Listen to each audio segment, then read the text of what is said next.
Hello, and welcome to today's deep dive. We have a really great topic for you today. You do, yeah, it's a very practical one. Today, we are going to look closely at how to talk about your daily routine in English. Right. And, the main goal of our deep dive today is practical communication. We want you to be able to talk about your everyday life. Exactly.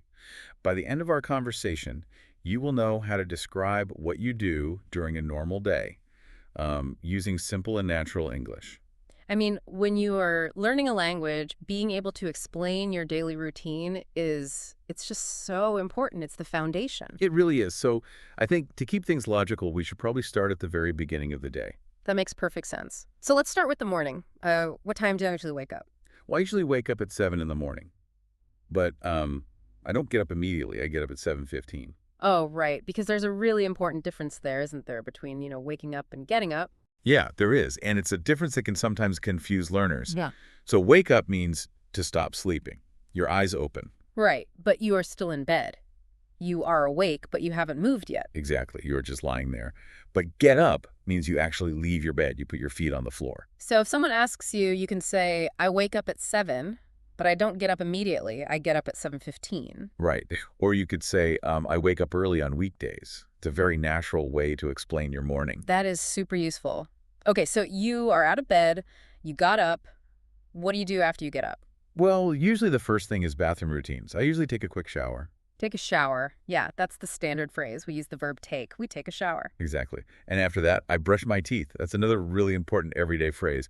Brush your teeth. And we always use the possessive word there, right? Like, I brush my teeth, not I brush the teeth. Yes, that's a great point. You have to say whose teeth you are brushing.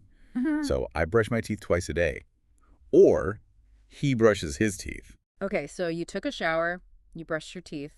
I'm guessing the next step is clothes. Right. So the phrase we use is get dressed.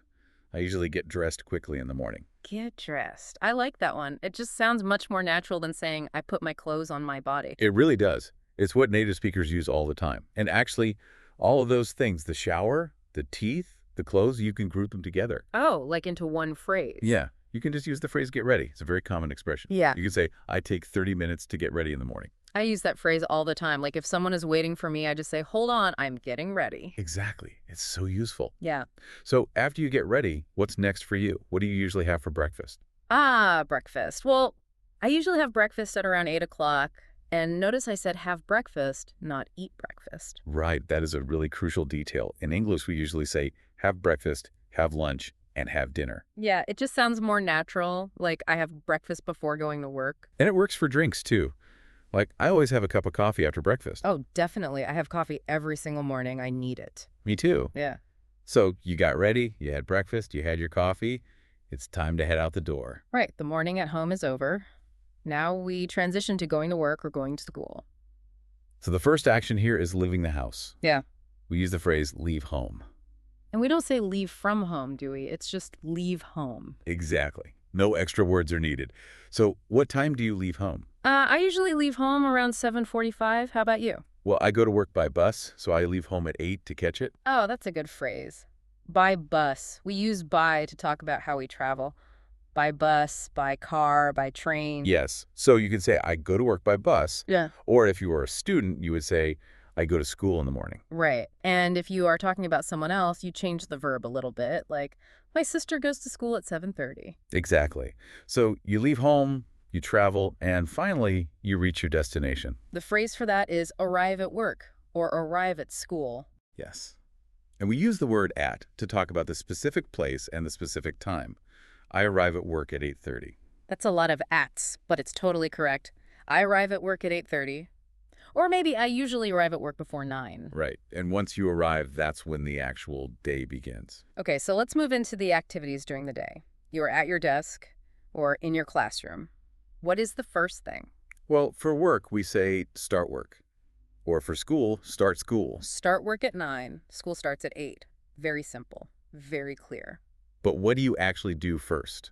Like when you sit down at your desk? Well, I check my emails when I get to work. That's usually task number 1. Me too.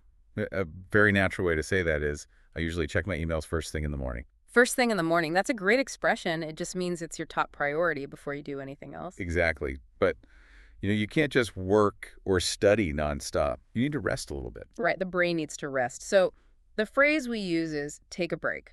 Like, I take a short break at 10:30. Take a break. Yeah, it's very common. And then a bit later, it's time for the big break. When do you usually have lunch? I usually have lunch at noon. Sometimes I have lunch with my coworkers. See, there is that verb again, have lunch. We use it all the time. Yeah, it's everywhere. So apart from breaks and lunch, the main action is just work or study. Right. And to describe the whole block of time, we use from and to. Like, I work from 9 to 5. From 9 to 5, that tells you the start time and the end time. What if you are learning English? You could say, I study English in the afternoon, or I study for an hour after work. Okay, so the workday passes. Eventually, the workday or the school day has to end. It does. And that brings us to the afternoon routine, the time when we wind things down. Right. So the phrase here is finish work, not stop work, but finish work. Yeah, finish implies that your tasks for the day are complete. So what time do you finish work? I usually finish work around 5:30, and then I do my favorite thing of the day. Yes. I go home. Yes. Okay. Go home. Just like leave home, there are no extra words. You don't go to home. You just go home. Right, so I go home after work. Usually I go home by bus. Sometimes people do other things before going home, though. Like in the afternoon, I sometimes go to the gym. That's true. But eventually everyone goes home, and when you arrive back home, the routine shifts again. Yes. Arriving home means you start your evening routine. The evening routine. This is usually the time to decompress. Yeah. What do you usually do in the evening? Well, the first big event is the meal.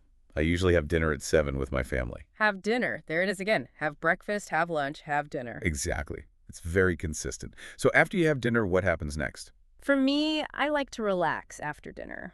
Relax is such a good, simple word for just resting your mind and body. It really is. I sometimes watch TV after dinner. Watch TV. Notice we say watch, not look at. Because a TV show is moving, you watch it. Right. I watch TV, or maybe I usually read for 20 minutes at night.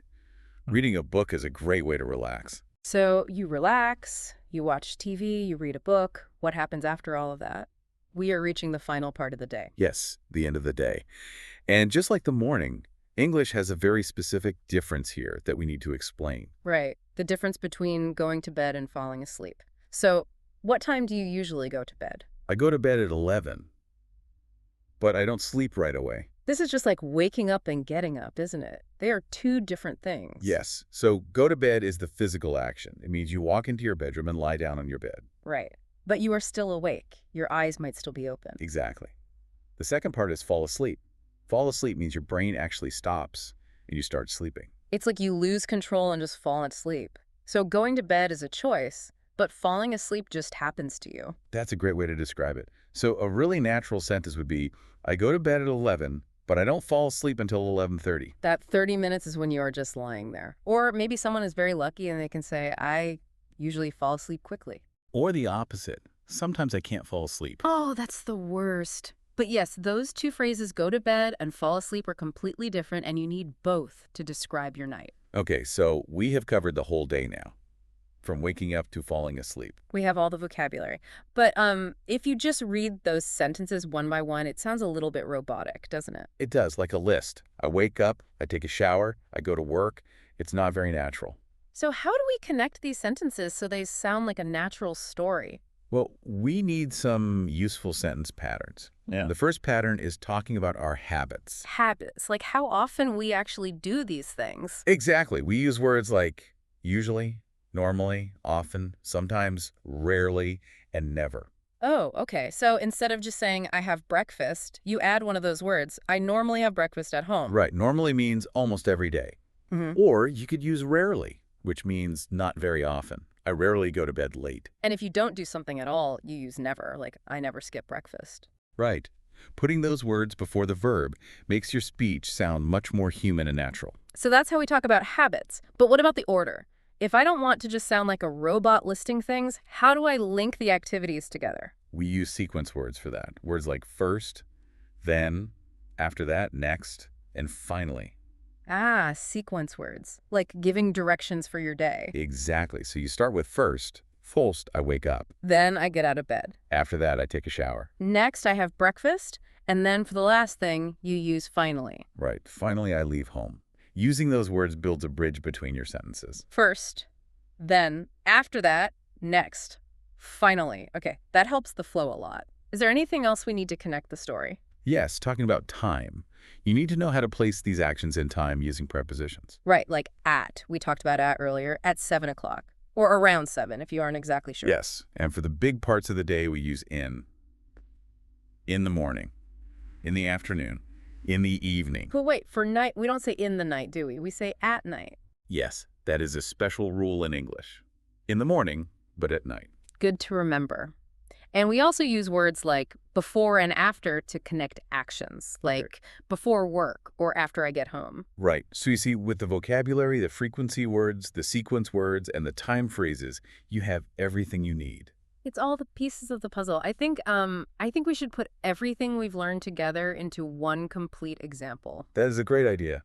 Let's show the listener how it flows when a native speaker tells the story of their day. Okay, let's do a natural review. We won't just list the words, we'll actually build the routine together. I can start. Perfect. Go ahead. All right. I usually wake up at 7 in the morning. I get up a few minutes later and take a shower. Then I brush my teeth and get dressed. After that, I have breakfast and drink a cup of coffee. I leave home at around 8 and go to work. I usually arrive at work at 8:30. First thing in the morning, I check my emails. I start work at 9. It's a long morning, so I often take a short break at 10:30. Then I have lunch with my coworkers at noon.